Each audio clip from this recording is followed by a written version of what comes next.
Hello, I'm inside in my garden because I want to just share part of the legacy that my sister has shared with me, and I thought where better to talk about the healing power of plants than to be sat in my lovely garden.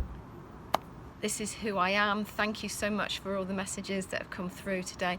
I have videoed this rather than gone live because if I turn into a blubbering wreck, I obviously want to, I don't want to destroy the beauty of the message that I'm about to share. So this is something that I really want to share, and it's something that my sister Sarah had talked to me about for quite a lot, and it was something I kind of didn't really get or wasn't ready to hear. But I went to a conference this May with the Metabolic Effect team, Jade Tita Keone and Gillian Lincoln Bryden, etc.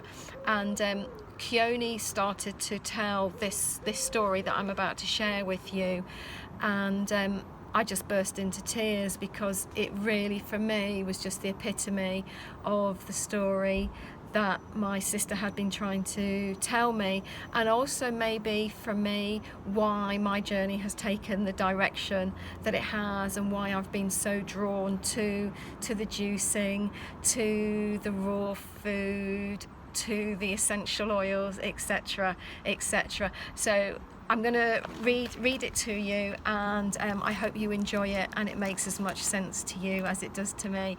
I will change the camera angle if I do get a bit too blubbery, but I will try and read it through, because that for me is just part of the legacy that I need to share, and I need to share this with the world.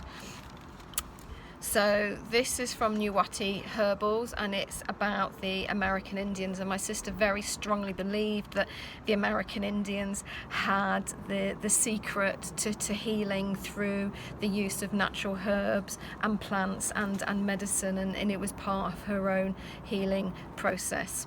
So the old ones say that at one time all of creation spoke the same language. The plants could communicate with the finned ones, the four-leggeds could speak with the trees, the stones could talk with the wind, and even the most dependent, most pitiful part of creation, the two-leggeds, or as we've come to call ourselves, the humans, could also speak with the other parts of creation. All existed in harmony, the plants, the animals, and the elements of the four directions, all existence. All knew that if the two-leggeds were to survive, they would need help. The animals gave of themselves, willingly sacrificing so that the humans could have food. They knew that their skins were much better suited to survival than that of the humans, so they allowed their skins to be taken and used for clothing and shelter. The finned ones, the flyers, and the crawlers also allowed themselves to be used by the humans to ensure their survival. The plant people, the standing people, the trees, and the stone people, the rocks, freely gave of themselves so that the humans had what they needed for food, clothing, and shelter. An agreement was forged that the two-leggeds would ask permission for these gifts, give thanks for the sacrifice, and take no more than they needed, and so it was good. But then the two-leggeds started growing in numbers and began to feel themselves more important than the rest of creation.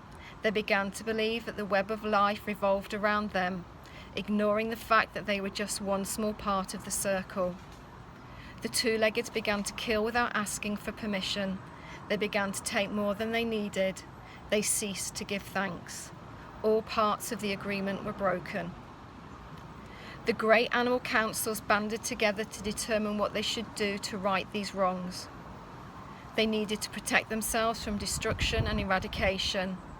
And so it was decreed by the council, if one of their clan was killed by the two-leggeds and thanks was not given for the sacrifice, the chief animal spirit would afflict the disrespectful killer with a devastating disease. The plants were distressed and said to the animals, "They wrong us too. They dig us up, trample us, burn us out, and don't even listen when we try to tell them what we can do to help them. Yet we feel compassion for the two-leggeds. Man struggles to realize his place in the web of creation, and he cannot learn if he is wiped out by disease. Man needs our help. So for every disease you animals bring to them, we, the plant people will give them a cure. All the two-leggeds have to do is listen when we talk to them. So thank you for listening. Thank you for all your messages of compassion. And yes, that's the first time I've managed to get that far and just have some tears at the end of the day. And some of these tears are tears of happiness, they're tears of joy, and they're tears of celebration. And all I wish is that for you to listen to whatever message it is that you need that will serve you well. Anyway, thank you very much for your time. Enjoy the beauty of all that nature brings us. And yes, tomorrow it will all be about sunshine, rainbows, and earning money and making, a living. I'm not that naive or that silly. But today we're just going to enjoy being present with nature, with the plants, and just listening to what it is they have to say. Thank you very much. Take care. God bless.